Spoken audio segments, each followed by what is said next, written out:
You weren't in here last night? No, love. We had a slight altercation with Mrs. Walker, so my friend and me walked out. But now you made it up. Well, we reached a sort of compromise, I think. Though we compromised more than she did.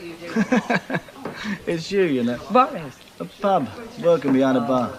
I'm not sure I like that. It's a compliment, don't knock it. Good barmaids are worth their weight in gold. I wish somebody had tell Annie Walker that. Anyway, sure up you. You'll have me that swollen-headed. I'll be thinking I'm too good for this place and resigning again. No, don't do that. I mean, this is my local now. Do you know, it's a funny old life. It's only a couple of days since I was trying to get on at your place. Well, now you know the boss. Are you up here all the time? Monday to Friday. And at weekends back home to wife and kids? That's right. But I'm here Monday to Friday. I heard you the first time. So when's your next night off? Do you want to take me out then? Well, of course I do. No, it's just that I thought, well, never mind. No, I don't have one off till next week, and I don't ask Mrs. Walker for one out of turn.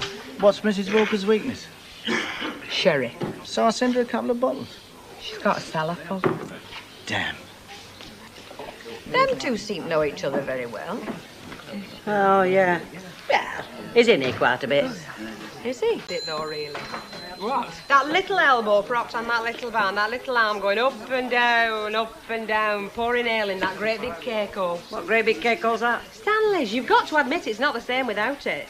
Yeah, I see what you mean. It's like living all your life next door to the Mersey Tunnel, isn't it? Waking up one morning and finding they've shut it. It's very good, that, Bessie. Oh, I'm very quick with the repartee. It's with working with me, love. Well, speaking as one who lives next door, I don't care if he never comes back. Oh, I think it's a bit rough on them, though, isn't it? I mean, breaking up at their time of life. We all feel like breaking up at that time of life, but most of us are much too lazy to do out about it. Give us a kiss and I'll buy you vodka. Do I look like an alcoholic? Not nice. Pint of bitter? Get a mind, Rita. Well, come on. What's the latest from Shea Ogden? Well, I'll tell you. It's hard, Elsie. Very hard. On Stan or Hilda? On me. You? Yeah, well, look. Stan's round at Norman's chippy, right? He's all right because he's stuffing himself full of carbohydrates 5 times a day. Hilda's all right because she's got her feet up because she's not siding up after Stan every 2 minutes. It's me that's the piggy in the middle. How'd you work that out? Because I'm the one that's been turfed out of house and home, aren't I? All on account that Hilda won't sleep under the same roof with one fella when Stan's away. So it was you I heard? Me? Snoring under the viaduct last night. Listen, it's no joke. I got so desperate I had to go down to Monkeys, and you've got to be desperate to do that. It's a good job I've got a head on my shoulders when it comes to this sort of thing. So, what have you thought up, then? I'm glad you asked me that, because I have got a plan to get them back together that can't fail. Can't see it somehow. You as marriage guidance counsellor. Don't mock, missus. It'll come to pass, and when it does, remember I told you so. Hello, Stanley. You all right? Come along, Chuck.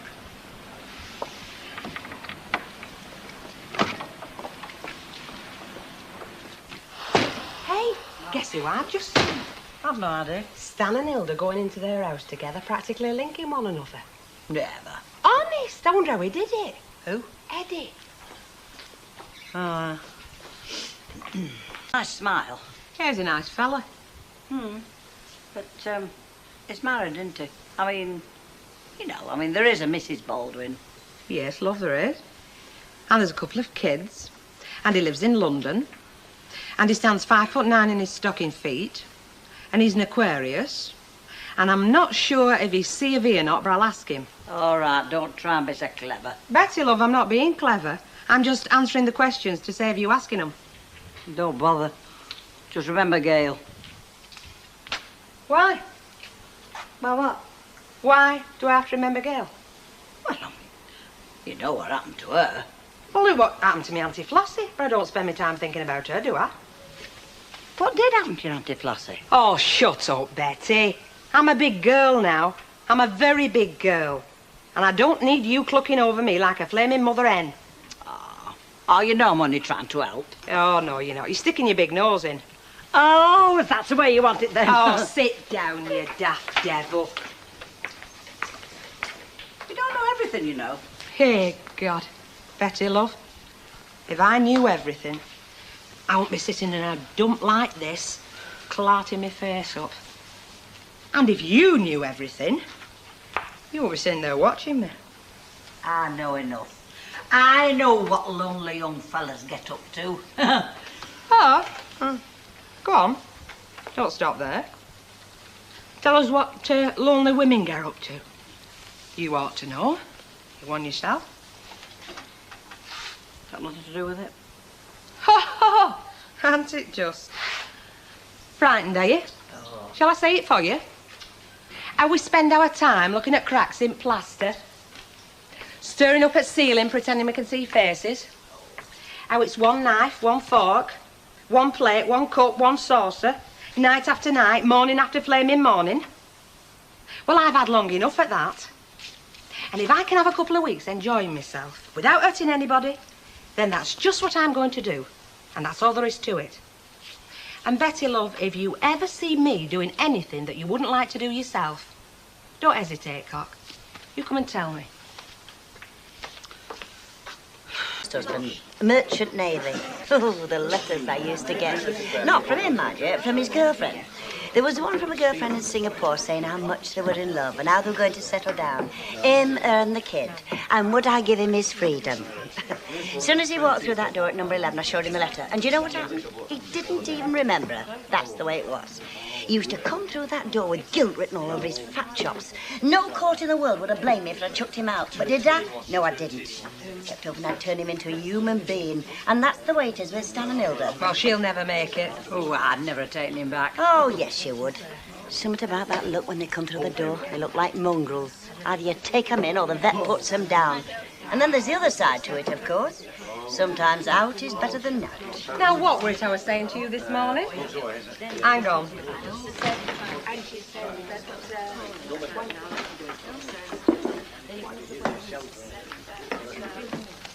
Hello, Stan, my old pal. What are you having?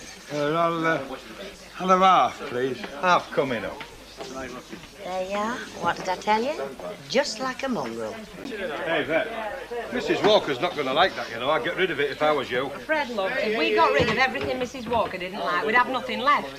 Me and Betty would be on parish, Nellie Harvey would be struck by a thunderbolt, there'd be no kids, no dogs, and no singing in pubs. No, and definitely no Elsie. I'd have been gone long since. Where is she, by the way? Death Ray 76, there. You wouldn't, Coco. Why interrupting, Anton?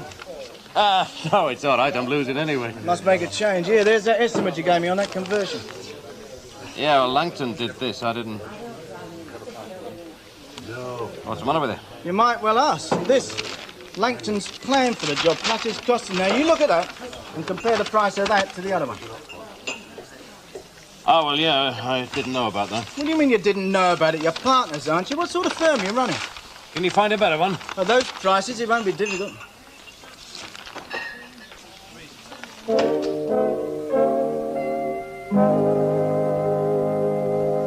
How did your driving lesson go today, Mrs. Walker? All right? Oh, very well, thank you, Elizabeth. Do you know, I don't know how you do it, Mrs. Walker. At my age, is that what you're going to say? No, I mean it. I don't know how you do it. It's all them mechanical bits. I wouldn't know where to start. You show me a piece of machinery and I'll show you something that's got Bet Lynch beat at wide. You might not believe this, but I still use a toasting fork. Quite simple, really. Although, like most things, it does require a certain amount of intelligence. Although I must say, the one thing that is necessary is confidence. One must realise that the motor car is one's servant. It is there to do one's bidding. As one sits behind the driving wheel, one must have one overriding thought. I am the master. You see, it doesn't work for me. That's the trouble. I could never be the master. Now, if she'd have said mistress. Hey, watch it. Read back in. Do you think I don't know? Settling down all right at the factory, are you? Yep, we'll be in full production before you can say made in Britain. Wonderful words. Hope everything goes well for you. And do feel free if you want any advice about local problems. Oh, thanks, but I'm lucky. I've got Ernie for that. He'll only come to me. I was mayoress of Weatherfield, you know. She's a character, I say that. Oh, she's a character. All back. Same again, love. But certainly. Good barmaid, that. Oh, very good barmaid. The definitive barmaid, you might say. but not much else. You know she came for a job across the road, don't you? Oh, is that so? Shall I tell you why she didn't get a job? But I don't want you to think I'm trawling to you when I say this, but you know when you asked me to do the interviewing, I decided to choose the women on the basis of efficiency in the job only. So, no bet. As a barmaid, fine, but as anything else, definitely. Here we are. Thank you kindly, ma'am. Hey, while I think of, I've got pork chops. I hope you like them. Ooh, I love them. And I'll bring the wine. Same stuff we had last week, all right? Can't wait. Cheers. Cheers. Oh, cheers. Hello, can I have a word? Of course you can, as long as it's goodbye. No, it isn't. I've revised the estimate. It's down by 20%. Well, take it away, Fairclough. I don't like the way you do business. Look. I said I don't like the way you do business, and that's the end of it.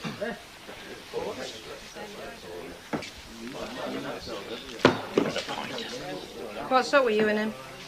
I don't talk about it. It just makes me mad. Langton gave him a ridiculous estimate for that little house up the road.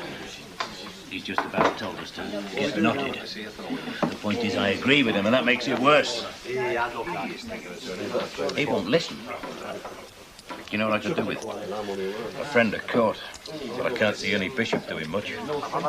There might just be somebody else who could.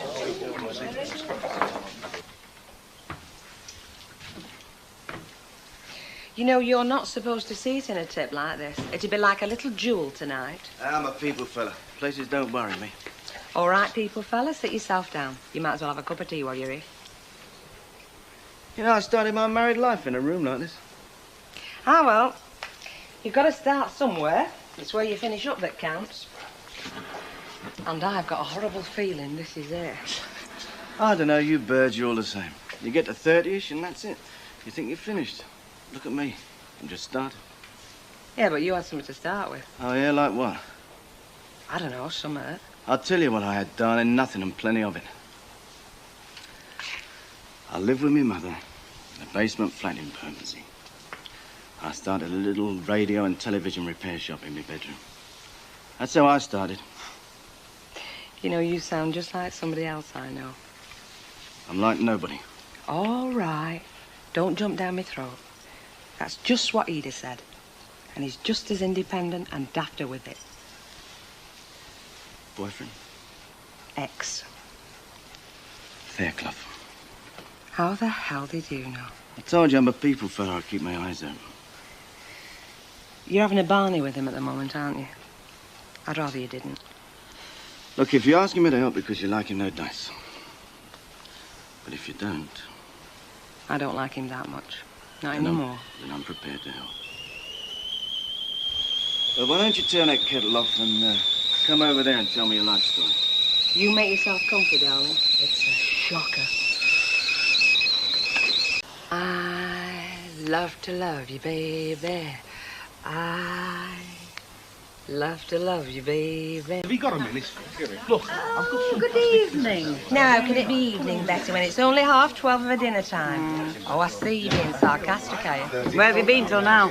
Well, I bumped into this very persistent fella what wanted to take me away from all this. But I said, no. Betty Turpin had missed me. And you would. 2 pints, Betty. Chop, chop. Fred? Oh. It's never his birthday, nor again. No, it's mine. Oh, many happy returns. What's party? There ain't gonna be one. She's too miserable. He wants me to have a party so that he can guzzle himself. No, Albert, you should have the party so she can guzzle herself. It's her birthday. That'll be the day. Will you have a drink with me, love? I suppose I'd better ask him. Well, what do you think he's sitting here for? Are you accusing me of being a cadger? Yes. Right, well, I'll not disappoint you. I'll have a rum. What can you do? He should have been done 80 years ago. He should have been drowned at birth. You never did say why you were late. No, well, I bumped into Mike, didn't I? And he took me for a coffee. You're bumping into him a lot, aren't you, these days? Yes, and you know what? What? He doesn't complain. And we have bottles of champagne hanging over the side of the boat. If we wanted a drink, we just pulled one up. And this was last New Year's Eve? Warm, starlit night. The sea was as calm as a mill pond. Will you be going again this year? Expect so. You play your cards, right? Oh, I will. I will. Hey, Betty, she's got him eating over hand, hasn't she? Do you reckon? Yeah. I think she looks the hungry one. Didn't make you sick, mooning about like that all through dinner time. You're jealous, are you, Mrs. Howard? Oh, that'll be the day. I am. Of him? Do you know we've got an audience? Are you worried? Not a bit. Going straight home when you leave, eh? Yeah, why? Well, I just thought I'd give you a lift, that's all. You know it's my night off tonight, don't you? So, I'll still give you a lift. Greedy, aren't you? Aren't you? I never knew. Does she never ask you what you get up to when you're up here on your own? No. Trust you, does she? Suppose she must do. I'd not trust my husband. Not as far as I could throw him. Well, Anne's never had reason to distrust me. Clever, are you? Or careful? Both. Yes, I bet you. Fancy a cup of tea, dear? I'm dying for one. Booze always makes me dry. Yeah, all right. How much does this place cost you? Enough. £8 a week plus rates. You'd double that in London. Well, that's one of the reasons I don't live in London, then. That and I'd feel like a foreigner. They're all foreigners in London. It's not very, what's the word? Be careful. I know it's a grotty little dump, but it is mine own. Salubrious, yeah. Not very salubrious, is it? Well, I'll take your word for it, but what's a girl to do if that's all she can afford? I think Fairclough and his mate will do a good job for me on the old lady's house. Oh, definitely. I know you don't especially like Ray, but him and Len are good workmen. Yeah, I like to be comfortable. Who doesn't? Seems a shame, though. Hey? Well, it's going to be empty as much as it's used. Me not being up here all the time. I suppose so. Unless, What? well, if you'd like to move in. As a sort of housekeeper. Think about it. Do you like your tea strong? Fairly. Me too.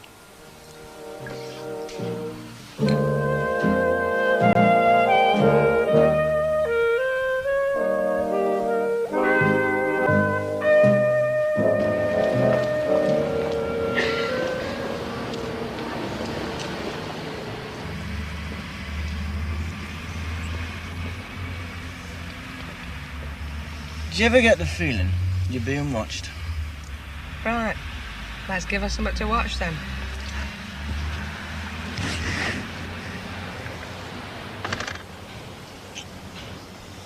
Right.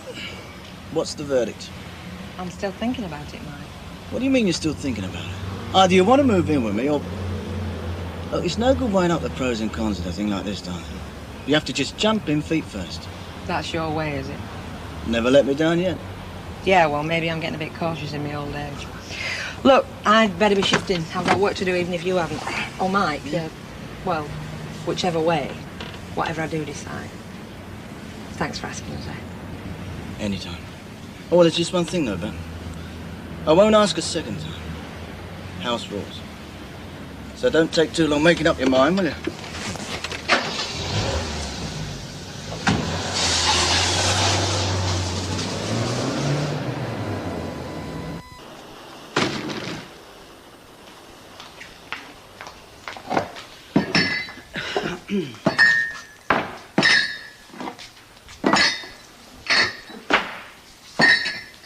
All right, Betty. Let's be having it. You're obviously busting a gut. Would you listen? I doubt it, but it might make you feel better. It's not me you should be worrying about, you know. Oh, Bet, look. Listen, look, you're asking for trouble. You must see that. I mean, he's playing around. There's only one way that it can end, and you know it. Look, why don't you stop now before any bones get broken? Don't you come running to me when he sends you off, 'cause he will. Don't you kid yourself. That the voice of experience, is it? If you like. All right, Betty, you've had your say. Now I'll have mine. He's asked me to go and live with him. That's right, live with him. Does that still sound like somebody who's just playing around? Oh, Bet. Oh, you've not said you will. No, but I haven't said I won't either. I'm thinking about it. You'd be daft if you do. I don't see why.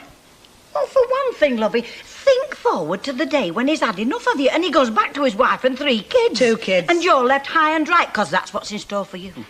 Might not happen tomorrow, lovey, or the day after. But it's going to happen. Then where are you going to be? He's not going back to his wife because he hasn't left her. It's not in either of our minds that he should. Oh. Oh, so that makes everything all right, does it? No. That's the way it is, and there's nought I can do about it. Look, Betty, I'm going into this with my eyes wide open. And just for once, I think I'm in with a chance to be happy with a fella, even if it's not for long. And I'm not going to jack that chance in on your say-so. So just let's call the subject closed, all right?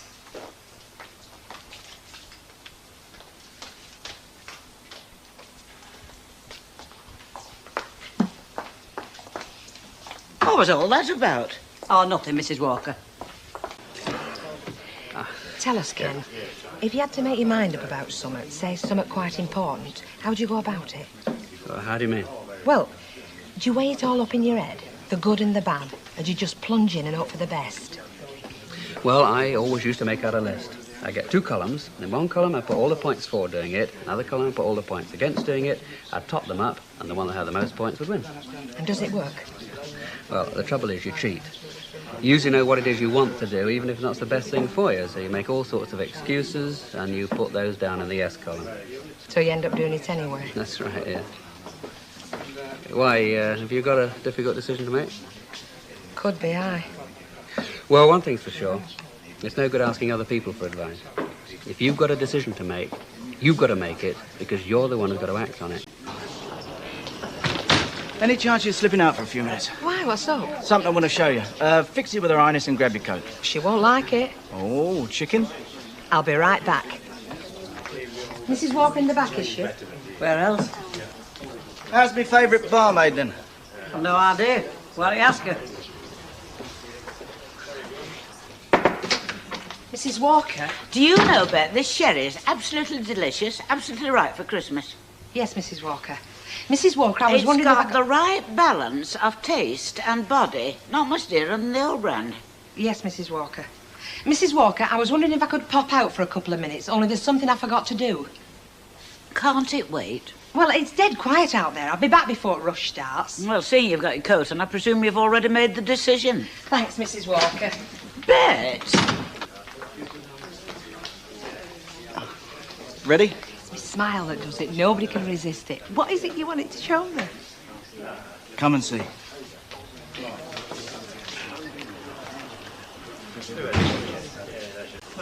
Now, you have to use your imagination. See, now, this will be the city room come dining room. Don't mind us, boys. Just carry on. Oh, it's going to be smashing, Mike. It really is. You wait till it's finished and furnished. Here, come and have a deco at the kitchen and tell me what you think. After all, you'll probably be the one doing all the cooking. All right, boys. Close your mouths now.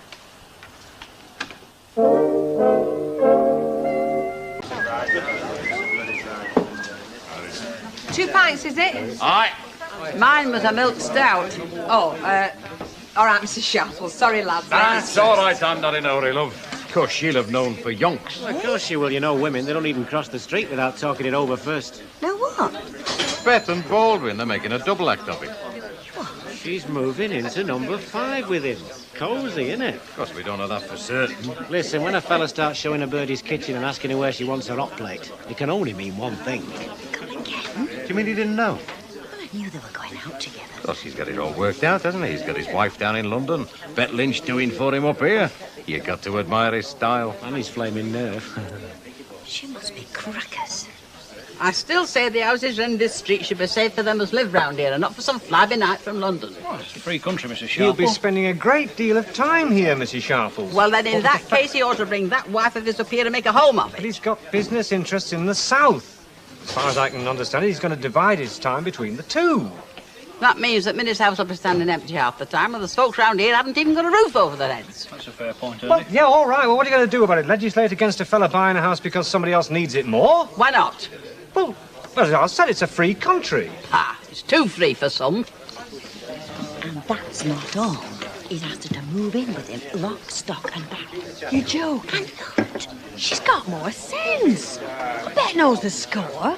She'd never give up a place of her own without some form of security. All right, then why is he buying that house then? To be near his factory. The rest.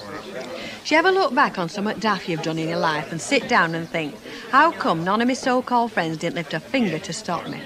Often. Me too. Are you thinking where I'm thinking? She won't thank us for it. She might, one day. Someone has to talk to Elizabeth. And if I do it, I'm afraid it will be like water on a duck's back. Well, what makes you think we can't fair any better? You are her friend. I mean, I've told her what I think, Mrs. Walker. She doesn't give a hoot. She'd take more notice of you. Except that as her employer, she might think I was trying to apply pressure. No, Elizabeth, as her friend and confidant, it's up to you. Well, here's to you. Best of British love, you're going to need it. I see. Been opening our big mouth, have we, Leonard? Why, was it supposed to be secret? Would it have mattered if it had been? Not really, no. Come on, mate, we got work to do. So, what colour do you fancy the master bedroom, darling? Lilac, or perhaps a nice shade of puce? Ha ha. Or maybe you'd prefer it kitted out with mirrors, hey? You'll have to get used to that, you know, that sort of crack. You put one step out of line round here, they'll give you for dog meat, this lot. I should know. Yeah, well, sticks and stones, etc. Bet. Tell me to keep my nose out if you like. But are you sure what you're doing is for the best? What exactly am I supposed to be doing? Shacking up with Mike Baldwin. That's what you're planning, isn't it? And if it is? Oh, come on, you know Baldwin's type. Once novelty's worn off, he'll have you out that fast your feet won't touch. And just suppose the novelty doesn't wear off. It always does, love.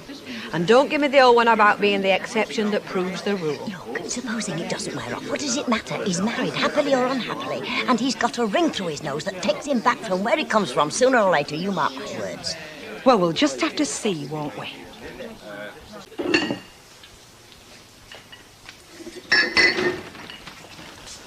You've got lousy time, Baldwin. We're just closing. It's not a drink I want. I want an answer, and I want it now. What's it going to be, eh? Yes or no? Well? All day long I've had folk going on at me, saying as how I shouldn't. How I'm daft even thinking about it. Pretty convincing they were and all. Very convincing, in fact. Trouble is, I never did listen to what other folk said. Not even as a kid. So it's a bit late to start now. So the answer's yes, Mike. I'm ready to move in whenever you give the word.